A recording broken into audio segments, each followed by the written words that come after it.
Hey, everybody. Welcome to another episode of the Investor Frame podcast. I'm your host, Paul Sparks. And on this show, we ask successful real estate investors and entrepreneurs to share their stories so we can learn from their experiences and get closer to the things that we want in life.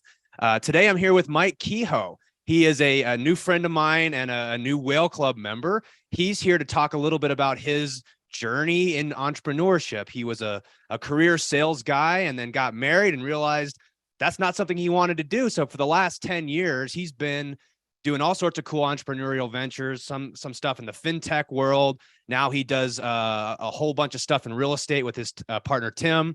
They invest in the Raleigh, North Carolina market and are doing all sorts of wholesaling and things like this. And so I'm excited to have Mike share his story because he is learning the solvable problem and all this stuff right now. But, you know, he's been living a lot of these things for the last 10 years. So anyways, welcome in, Mike. It's great to have you. Yeah, thanks for having me, man. I'm looking forward to this.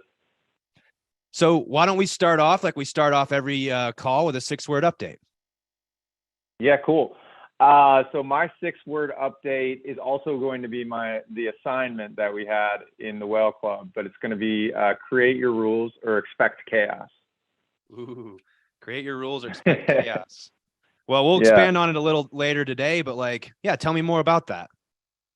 Yeah, man. So I get in my entrepreneurial journey, early on, and I'd say the first half, I would get into situations, get into businesses and not have any rules in place. You know, I always have a partner in every business that I have. And if you don't create rules and put those in place beforehand and set expectations up front, it's absolutely chaotic. The business just kind of morphs into its own thing, has its own life, and it becomes something that you don't even want to be a part of anymore. And it's just absolutely draining. And so that's just an example from the business front. And then I need to do that from personal front as well.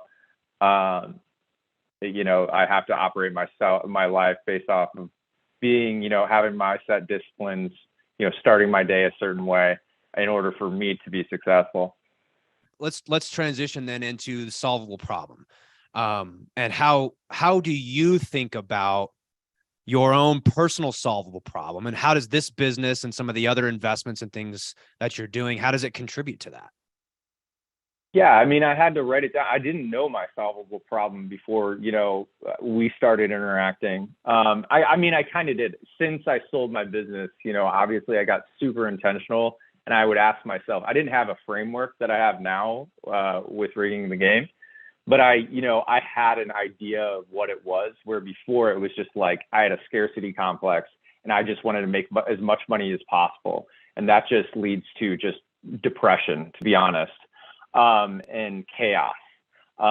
So after I sold my company, I started to think about things like what my solvable problem is. And then I have this framework now, which is great. But this company, I really do like the industry a lot. I love real estate and what it can do for people. But this solves my solvable problem by, on the left side, I would say, of the barbell are, rentals, long-term rentals for us. And also, wholesaling, like our bread and butter wholesaling. And then I also own some merchant service portfolios still. So those still give me residuals. I'm good at buying and selling those. So that's like reliable residual. And then on the right side, the business gives us the opportunity to, take some risk and have some really high upside on like land entitlement,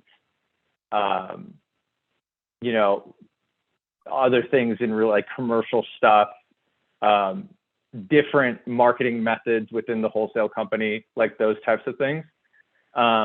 So to answer your question, it's a great opportunity. Real estate's a great opportunity to have, I feel like, a balanced barbell, because you have your reliable, rentals on the left. And then there's so many ways you can skin real estate and, try to go big on the right. So, and that's kind of what we're doing right now. That's great, man. So for those who aren't familiar with the barbell, And if you're listening to this show, you've probably heard us talk about the barbell because we talk about it every single time. But explain to me how you think of the barbell and what that means to you. So, historically, obviously didn't have this framework. Like I said, I had a lot on the right side. So I had a lot, when I quit my job, it was like all on the right side. I didn't have anything on the left side at all. I guess I had my wife because she was paying, we were using her salary to live, but it was very small amount. But the way I see it is it just gives me peace of mind knowing that I have this visual where I know I can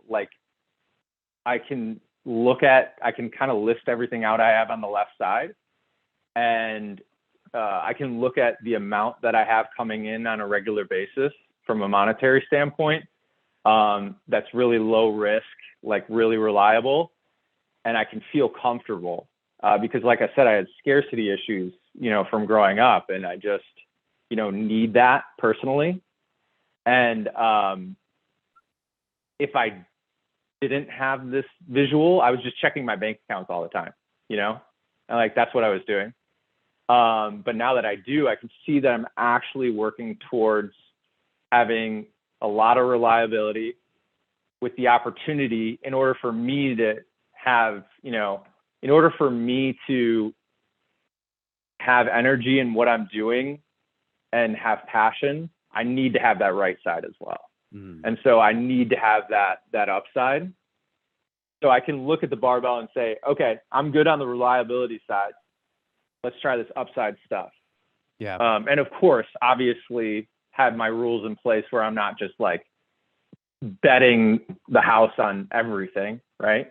And so that's how I see it. I don't know if that makes sense, but it does, man. And I relate to that so much because this visual of being able to just write it out. If you guys are following along, I mean, what we do inside the Whale Club and what we learned from Nick and Dan here is draw an actual barbell. We're all familiar with a barbell.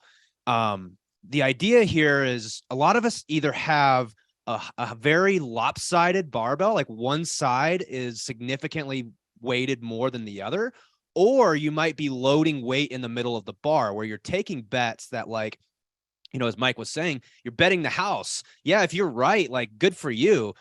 But why are you taking on all that unnecessary risk? And I think this is part of our the biases and the things that we carry for guys like ourselves. We're really high quick starts. We just want to go. Like, I just want to jump right to the strategy to go execute on.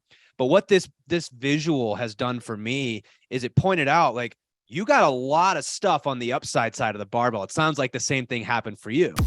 Hey, thanks for watching. If you want to learn more about certainty and what we do inside the Whale Club, you can find the link below in the show notes to join our free community on Discord.